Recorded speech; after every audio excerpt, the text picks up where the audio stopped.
Hello, how y'all doing? You good? Yeah. My name's Hakeem Furious. It's been a minute since I performed, and it feels good to be up on stage again. What I miss most about performing is watching the audience's faces when I get called on the stage. Because usually when they hear the name Hakeem Furious, they're expecting a brother from the Nation of Islam mixed with a Mortal Kombat character. I'll be on stage like, Malcolm X would be here today if it wasn't for finish him. Fatality. I used that joke as a gauge to say, see who would laugh at dead Malcolm X jokes and who won't. I know my audience. The thing about poetry, spoken word, and any type of performance in general is that it's a mutual exchange of energy. What the audience gives on stage to you, the audience, gives back to the person on stage, and we get this mutual flow going on. So if you hear something you like on the mic today, feel free to snap your fingers. Everybody snap your fingers. Do your step. You can do it all by yourself. Let me see you do it. Yeah. If you don't feel like snapping your fingers, you can feel free to rub your hands together. Just do the Birdman silent hand rub.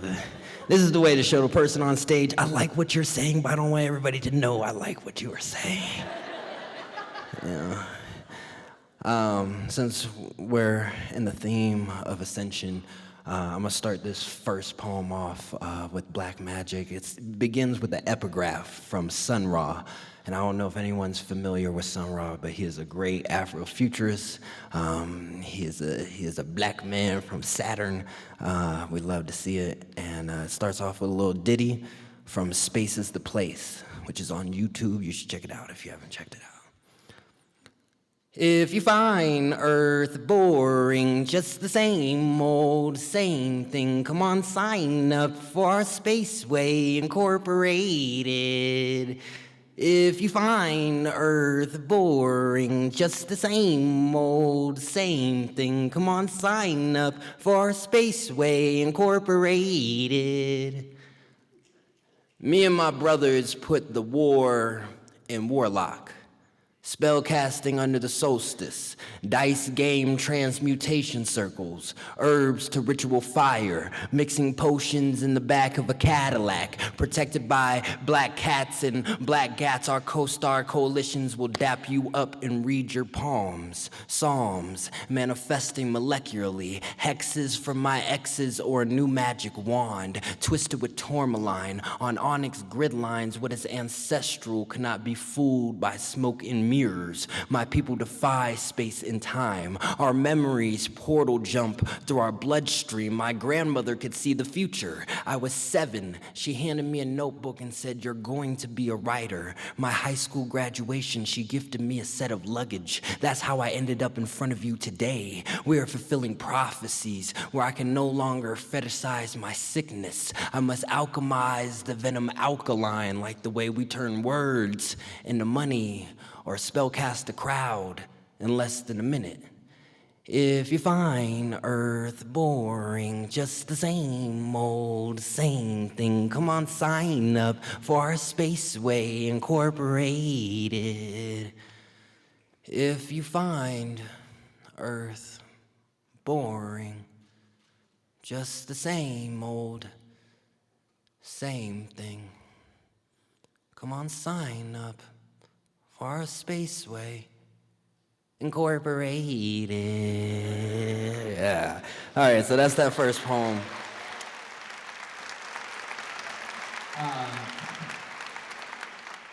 I do a lot of nonprofit work out here, and working in nonprofits, it's a very interesting thing. For instance, I have a coworker named Brian, and over the pandemic, since we were on Zoom, he had time to figure out and learn new words of the African continuum.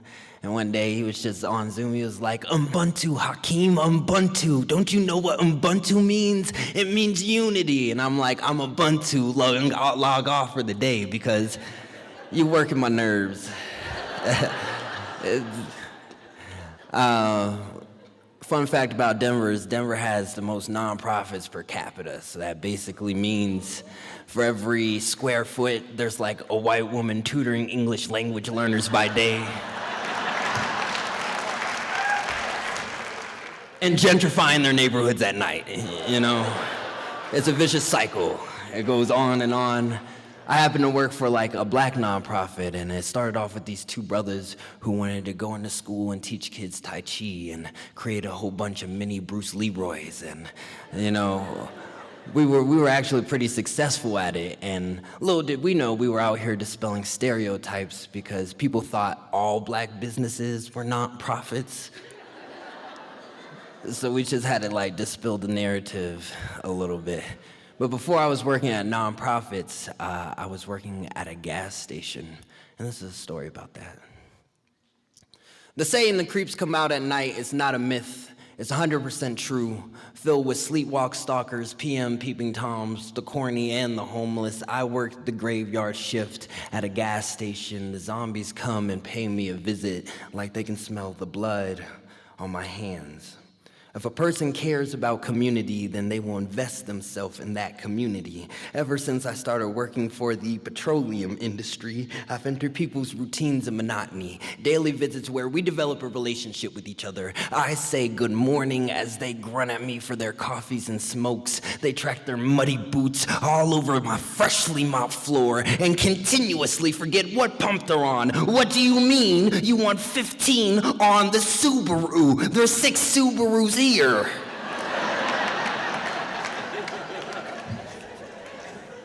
This hourly wage has turned me into the quiet assailant of death. I sit silently as I make sure the soda is stocked, selling high fructose corn syrup by the liters. I feel like the government hustling sugar and gas. I'm a therapist's worst enemy, the enabler, making sure the ice cream is stocked so the lonely can eat their feelings. Stoner's artillery filled with snacks to combat their red eyes and munchies, fluoride in every pack of gum. I sell lottery tickets by the loads. The fiends come and peel the numbers back like they're erasing all the wrongdoing they've ever done. Every shift, a woman comes in and spends a college tuition on crosswords and bingos. I am binge watching this tug of war of you win some, you lose some in this material world. Success is a lottery. You can work harder than anyone else.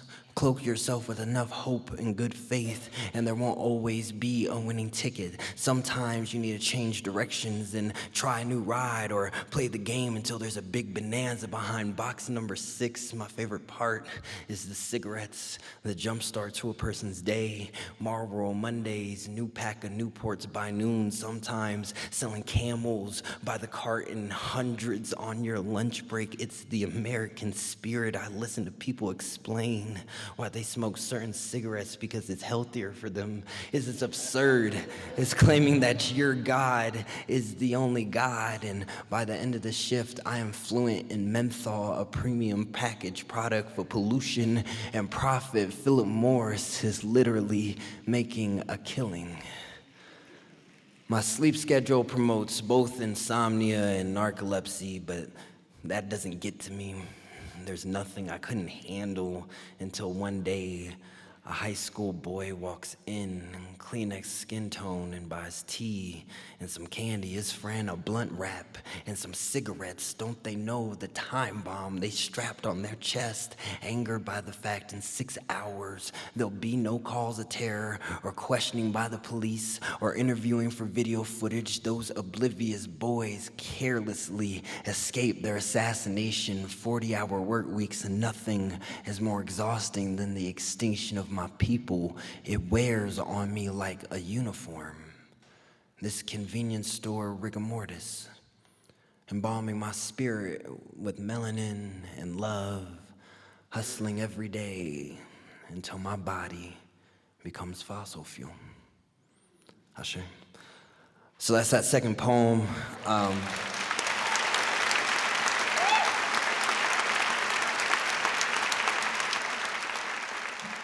Out here in Denver, I'm really put in a lot of effort trying to usher in the literary performing arts movement, which is basically anyone who performs what they write. So I've been trying to practice with like combining stand-up with poetry and hip-hop all together as one.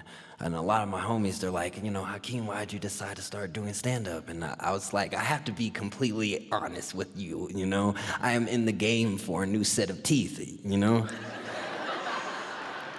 I'm trying to get some Chris Rocks, some Steve Harveys, some Denzel Dentures. I'm trying to run these bad boys into the ground, from plaque to porcelain, A lot of the homies back home, they're like, Hakeem, I want to move to Denver. I'm like, don't move to Denver if you're afraid of wasp. But I'm originally from Jacksonville, Florida, Duval County, 904, shout out. And there's a style of literature called Southern Gothic, but there's a lot of black writers who write Southern Gothic, and they don't get a lot of shine. So this is an homage to them. Black Southern Gothic. Your grandfather stands outside an old plantation house and calls it home. Confederate generals resurrect and lead the school in the Pledge of Allegiance. A pickup truck sits outside a church with a loaded shotgun and a mouth of epithets. This black Southern Gothic is for the stories that never got a chance to migrate north.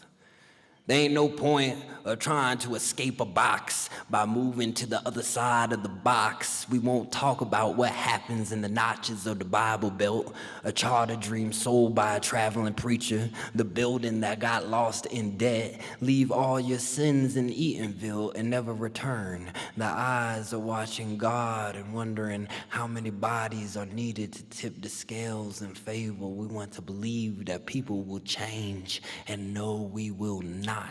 Memphis, Montgomery, and everyone lost in the wake of the Mississippi. I slide like Clydesdale shack room parties, taking the sink bourbon by the jug. Mama said Papa went to go get some cigarettes, and that was 2 husbands ago. I hope they find him in the back of the Cotton Club, stuck in a 3-card Monte with a bottle and a beating, a convenient shuffle in a card game with my enemies, the ones that can't tell the joker from the ace up my sleeve. I was never a king, but common folk lore.